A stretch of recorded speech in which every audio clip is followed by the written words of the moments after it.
اعلیٰ حضرت مفتی اعظم حجت الاسلام بریلی تجھے بسم اللہ الرحمن الرحیم وانما اعتبرت الامور لان الترتیب لا يمكن الا بین شیئین فصاعدا. نظر و فکر کی تعریف آپ نے پڑھی کہ نظر و فکر کہتے ہیں امور معلومہ کو ترتیب دینا. کس کو ترتیب دینا؟ امور کو ترتیب دینا. سوال یہ ہے کہ یہاں پر امور کا اعتبار کیا گیا، یعنی کہ صیغہ جمع کے ساتھ امور کو لے کر کے آئے. امر نہیں کہا، یہ نہیں کہا کہ امر معلوم کو ترتیب دینا، بلکہ کیا کہا؟ امور معلومہ کو ترتیب دینا. تو صیغہ جمع کے ساتھ امور لے کر کے کیوں آئے؟ جی اس کا جواب یہ ہے کہ ترتیب کی آپ نے تعریف کیا پڑھی؟ ترتیب کا لغوی معنی تم نے کیا پڑھا تھا یہ بتاؤ؟ ہر شے کو اس کے مرتبے میں رکھنا. اور اصطلاحی معنی کیا پڑھا تھا تم نے؟ اشیاء متعددہ کو اس طریقے سے کر دینا کہ اس پر ایک نام بولا جائے. تو متعدد چیزوں کو ایک کرنا ہے نا، متعدد چیزوں کو ایک کرنے کا نام کیا؟ ترتیب ہے. تو اب بتاؤ کم سے کم تعدد کے تحقق کے لیے دو چیزیں تو ہونا ضروری ہے، دو امر کا تو ہونا ضروری ہے. تو ترتیب کے تحقق کے لیے کم سے کم دو امر کا ہونا ضروری ہے. اس لیے مصنف علیہ الرحمٰن نے یہاں پر نظر و فکر کی تعریف قائد سے کی، امور سے کی، امور سے امر سے یعنی کہ صیغہ باعث سے نہیں کی، کیونکہ ترتیب کے تحقق کے لیے کم سے کم دو امور تو چاہیے، دو امر تو چاہیے، اور زیادہ ہو تو زیادہ کوئی حد نہیں. اس لیے امور صیغہ جمع کے ساتھ لایا گیا. وَإِنَّمَا اُعْتُبِرَتِ الْأُمُورُ جُزْءٍ، اس امور کا اعتبار کیا گیا نہ کہ امر کا. کیوں؟ لأن ترتیب، اس لیے کہ ترتیب لا يمكن، ممکن نہیں ہے، الا بین شیئین، مگر دو چیزوں کے درمیان، فصاعدا یا اس سے زائد. اچھا صاحب ایک بات ختم ہو گئی. والمراد بالمعلومات الامور الحاصلۃ صورها عند العقل. فرماتے ہیں کہ آپ نے کیا کہا؟ امور معلومہ کو ترتیب دینا. تو امور معلومہ سے مراد کون سے امور ہیں؟ امور معلومہ سے مراد کون سے امور ہیں؟ تو فرماتے ہیں شارح علیہ الرحمہ، امور معلومہ سے مراد وہ امور ہیں جن کی صورت عقل کے نزدیک کیا ہے؟ حاصل ہے. جن کی صورت عقل کے نزدیک حاصل. اب جن کی صورت عقل کے نزدیک حاصل ہیں وہ عام ہیں، چاہے وہ صورت جناب والا تصورات کے قبیل سے ہوں، چاہے وہ صورت جناب والا تصدیقات کے قبیل سے ہوں. اور تصدیقات کے قبیل سے ہونے کی صورت میں چاہے وہ یقینیات کے قبیل سے ہوں، چاہے ظنیات کے قبیل سے ہوں، چاہے وہ جہلیات کے کیا ہوں قبیل سے ہوں. تو امور معلومات سے مراد وہ امور ہوئے جن کی صورت عقل میں کیا ہیں؟ حاصل ہیں.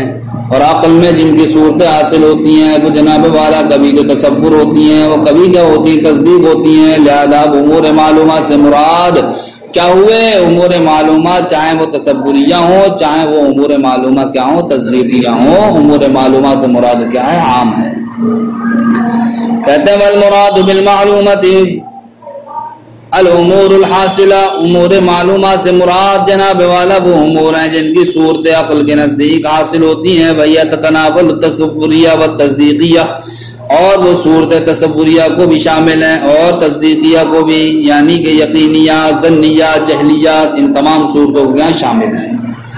اب آپ کہہ سکتے ہیں کہ صاحب ظنیات، جہلیات، یقینیات ان تمام صورتوں کو کیوں شامل ہے؟ وہ اس لیے کہ فرماتے ہیں جس طریقے سے نظر و فکر تصورات میں جاری ہوتی ہے اسی طریقے سے تصدیقات میں بھی جاری ہوتی ہے. جس طریقے سے نظر و فکر تصورات میں جاری ہوتی ہے، تصور نزلی کو حاصل کرنے کے لیے آپ کو نظر و فکر کی ضرورت ہوتی نہیں ہوتی، اسی طریقے سے آپ کو تصدیق نزلی کو بھی حاصل کرنے کے لیے نظر و فکر کی ضرورت پڑتی ہے. اس لیے یہاں پر تصدیق کے اندر عموم رکھا، یعنی کہ چاہے وہ یقینیات کے قبیل سے ہو، چاہے وہ ظنیات کے قبیل سے ہو، یا وہ جہلیات کے قبیل سے ہو. اگر آپ سے کوئی سوال کرے کہ صاحب اس تعریف میں اتنا عموم کیوں ہے، تو آپ یہ کہہ دیں گے کہ فکر جس طریقے سے تصدیقات میں جاری ہوتی ہے، یعنی کہ تصور یقینی اور تصدیق یقینی میں جاری ہوتی ہے، اسی طریقے سے ظنیات، جہلیات وغیرہ میں بھی کیا ہوتی ہے؟ جاری ہوتی ہے. اب وہ مثالیں کیا ہیں؟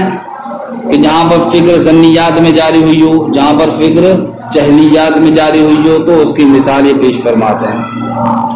ظنیات میں فکر جاری ہونے کی مثال یہ ہے کہ کہا جائے ھذا الحائط ينتشر منه التراب، یہ ایسی دیوار ہے جس سے مٹی جھڑ رہی ہے، یہ ایسی دیوار ہے، کچے گھروں کو تصور میں لائیے آپ، اور پھر اس دیوار سے مٹی جھڑ رہی ہو تو آپ گمان کیا کریں گے؟ دیوار گر جائے گی نہیں گر جائے گی؟ ٹھیک، تو آپ یہ جو حکم لگا رہے ہیں یقین کے ساتھ نہیں ہے، یہ بلکہ ظن ہے ہمارا، گمان ہے، ہو سکتا ہے نہ بھی گرے۔ تو ھذا الحائط ينتشر منه التراب، یہ دیوار اس سے مٹی جھڑ رہی ہے، وكل حائط ينتشر منه التراب فهو ينهدم، اور ہر وہ دیوار جس سے مٹی جھڑتی ہے تو وہ ڈھہ جاتی ہے، فهذا الحائط ينهدم، تو آپ نے حکم لگا دیا یہ دیوار بھی ڈھہنے والی ہے۔ تو یہ یقینیات کے قبیل سے نہیں ہے حکم، بلکہ یہ تھا ظن کے قبیل سے جی۔ اسی طریقے سے اگر کہا جائے کہ العالم مستغن عن المؤثر، کہ عالم یہ مؤثر سے بے نیاز ہے، یعنی کہ عالم کو چلانے والے سے عالم کیا ہے؟ بے نیاز ہے، تو یہ جہالت ہی تو ہے ہماری جی۔ اتنا بڑا عالم ہے بھائی، یہ ایک گھر انسان بغیر کسی ذمہ دار کے نہیں چلا سکتا، ایک گھر بغیر کسی ذمہ دار کے نہیں چل سکتا، تو اتنا بڑا عالم بغیر کسی کے تصرف کے کیسے چل سکتا ہے بتائیے؟ پھر بھی اس کا یہ کہنا ہے کہ العالم مستغن عن المؤثر، کہ عالم مؤثر سے یعنی اثر کرنے والے سے کیا بے نیاز ہے، یہ جہالت ہی تو ہوئی۔ اور پھر اس نے دوسرا بھی قضیہ فٹ کر دیا، وہ کہہ دیا وکل مستغن عن المؤثر قدیم، اور ہر وہ جو مؤثر سے بے نیاز ہو تو وہ قدیم ہوتا ہے، لہذا اس نے کہہ دیا العالم قدیم، عالم کیا ہے؟ تو عالم کے قدیم ہونے کا قول کرنا یہ جہالت ہے۔ تو دیکھیے فکر اس میں بھی جاری ہوئی یا نہیں ہوئی؟ عالم کے قدیم ہونے تک آپ کائے سے پہنچے؟ العالم مستغن عن المؤثر وکل مستغن عن المؤثر فهو قدیم سے پہنچے، سمجھ گئے؟ جس طریقے سے دیوار کے ڈھانے تک آپ کائے سے پہنچے کہ ھذا الحائط ينتشر منه التراب وكل حائط ينتشر منه التراب فهو منهدم۔ تو دیکھیے دکھانا صرف یہ تھا کہ جس طریقے سے نظر و فکر تصور یقینی اور تصدیق یقینی میں جاری ہوتی ہیں، اسی طریقے سے ظنیات و جہلیات میں بھی جاری ہوتی ہیں۔ فَإِنَّ الْفِكْرَ، اس لیے کہ فکر کما یجری فی التصورات، جس طریقے سے تصورات میں جاری ہوتی ہے، یجری ایضاً فی التصدیقات، یہ تصدیقات میں بھی جاری ہوتی ہے، وَكَمَا يَكُونُ فِي الْيَقِينِ، اور جس طریقے سے یقینی میں جاری ہوتی ہے، يَكُونُ ایضاً فی الظَّنِّ وَالْجَهْلِ، اسی طریقے سے ظنی اور جہلی میں بھی جاری ہوتی ہے۔ اما الفکر فی التصور والتصدیق الیقینی، را فکر کا جاری ہونا تصور یقینی اور تصدیق یقینی میں، فَكَمَا ذَكَرْنَا، تو وہ ایسا جیسا کہ ہم نے ما قبل میں ذکر کیا کہ انسان کو حاصل کرنے کے لیے ہم نے کیا کیا تھا؟ حیوان ناطق کو ترتیب دیا تھا۔ عالم کے حادث ہونے کے لیے ہم نے کیا کیا تھا؟ العالم متغیر وکل متغیر، حادث کو ترتیب دیا تھا۔ تو یہ جناب والا العالم متغیر وکل متغیر حادث فالعالم حادث، تو یہ تصدیق یقینی کی مثال تھی، اور انسان کی حقیقت کے تعلق سے حیوان ناطق کو جو ہم نے ترتیب دیا وہ تصور یقینی کی مثال تھی۔ وَأَمَّا فِي الظَّنِّ، را نظر و فکر کا جاری ہونا ظنی میں، فَكَقَوْلِنَا، تو ایسے جیسے ہمارا قول ھذا الحائط ينتشر منه التراب وكل حائط ينتشر منه التراب فهو ينهدم فهذا الحائط ينهدم۔ وَأَمَّا فِي الْجَهْلِ، اور رہا جناب والا جہلی میں نظر و فکر کے جاری ہونے کی مثال، تو ایسے جیسا کہ کہا جائے العالم مستغن عن المؤثر وكل مستغن عن المؤثر قدیم فالعالم قدیم۔ کیا ہو گئی بات آپ کی مکمل ہو گئی کہ فکر جس طریقے سے یقینیات میں جاری ہوتی ہے، اسی طریقے سے جہلیات اور ظنیات میں بھی جاری ہوتی ہے۔ اب آپ ایک اعتراض یہ کر سکتے ہیں اگر ذہن آپ کا کام کر رہا ہو کہ نظر و فکر کی تعریف میں لفظ علم کو استعمال کیا گیا ہے، کہاں استعمال کیا گیا ہے؟ کہ آ گیا ہے کہ نظر و فکر کہتے ہیں امور معلومہ، تو معلوم یہ علم سے بنا نہیں بنا ہے، تو نظر و فکر کی تعریف میں لفظ علم کا استعمال ہوا، اور علم جناب والا الفاظ مشترکہ میں سے ہے، اور علم اس لیے کہ علم کا ایک معنی کیا آتا ہے کہ علم بولا جاتا ہے حصول عقلی پر، جو بھی شے عقل میں حاصل ہو اس کو کیا کہا جاتا ہے؟ علم۔ اور دوسرا معنی کیا آتا ہے علم کا؟ علم کا دوسرا معنی آتا ہے اعتقاد جازم، یعنی کہ ایسا اعتقاد جو یقینی ہو، ایسا اعتقاد جو ثابت ہو۔ تو علم کے کتنے معنی ہو گئے؟ دو، ایک حصول عقلی اور دوسرا اعتقاد جازم، اعتقاد ثابت۔ تو جب علم کے دو معنی ہو گئے تو علم ہو گیا مشترک، اس لیے کہ مشترک اس کو کہتے ہیں کہ لفظ ایک ہو، اس کا معنی کیا ہو؟ انیک ہو۔ اور قاعدہ یہ ہے کہ لفظ مشترک کو تعریف میں استعمال سے گریز کیا جاتا ہے، یعنی کہ تعریفات میں لفظ مشترک کا استعمال نہیں ہوتا ہے۔ تو پھر آپ نے نظر و فکر کی تعریف میں لفظ مشترک کا استعمال کیوں کیا؟ اس کا جواب یہ ہے کہ جناب والا آپ بات تو صحیح کہہ رہے ہو لیکن پوری نہیں کہہ رہے ہو، ادھوری کہہ رہے ہو۔ یہ تو مانا ہم نے کہ تعریفات میں لفظ مشترک کا استعمال جائز نہیں ہے، لیکن بات پوری کیجیے، اس وقت جائز نہیں ہے جب کہ لفظ مشترک کا کسی ایک معنی کی تعیین ممکن نہ ہو، اور جب لفظ مشترک سے کوئی ایک معنی متعین کر لینا یہ ممکن ہو یا اس پر کوئی قرینہ ہو تو اس وقت لفظ مشترک کا استعمال تعریف میں جائز ہوتا ہے۔